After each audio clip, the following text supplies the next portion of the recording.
The experience of laying the wreath at the Manning Gate was deeply honouring. It really brought it home that all those names on the walls, they belong to someone, and someone was waiting for them to come home. I think it's nice that 100 years later we're still here and we're still trying to bring them home and make them feel loved and worth it. It was really nice. The experience of going through the dugout was damp and claustrophobic, as well as the drips going down your back as you crawl through it because of the small space. Well, laying the wreath for the University of Newcastle study group was definitely an honour. It was quite surreal. It was quite eerie, to be completely honest, but it was really,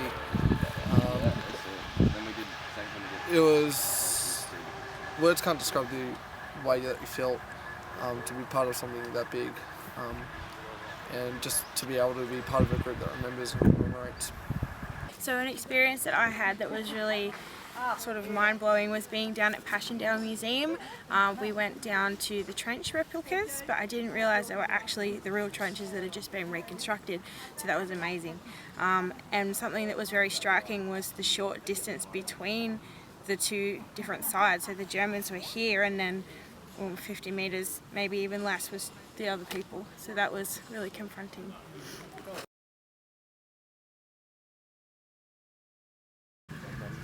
My favourite place has probably been this cemetery. We're in Tyncott Cemetery, just because I can't get over the absolute contrast of headstones compared to just, the devastation that happened. But it's also so beautiful too. Like, it's crazy. I don't know. It's nuts. So my favourite place so far would have to be the Tyncott Cemetery, which is actually one of the largest war graves in the world. I really just not enjoyed it, but found it incredibly moving because it made you realise that every one of those gravestones was a person, and to see just such a sea of gravestones in one place just really hit home the impact that the war has had on so many different people. And also that was only one battle out of so many different battles over so long, and the slaughter of so many people was just hard to comprehend, but seeing it like that made it comprehensible, which was good, I thought. So a good experience while I've been here. I think probably the Franco-Australian Museum or Memorial at the school, just because there was just so much so many Australians memorialised there, and just how they viewed it and how they looked at it was a really different experience for me to see that. I think my favourite bit was Manning Gate and being able to lay the wreath there.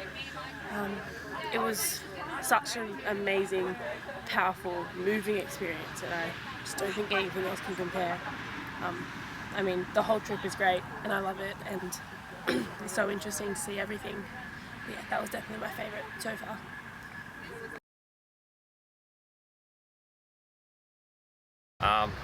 Yeah, it's quite powerful to sort of visit the resting site of someone I never met and never really knew too much about until recently. Yeah, it's a great opportunity and quite moving to sort of see him here. So, yeah. I had the opportunity to lay a wreath at Heath Cemetery. I laid a wreath for two Indigenous soldiers who represented Australia who fought in World War I. Their names were Harry Thorpe and Reginald Rawlings.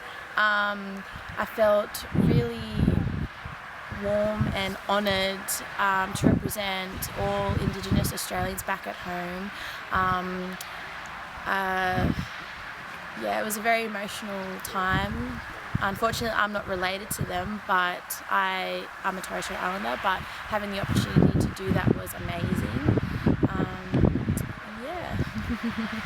Okay, so I had the experience to visit my second cousin at Villiers-Brunia, which was really amazing. I didn't know much about him before I went over, but to visit, to see his name on the wall, you felt really proud, you felt so much respect.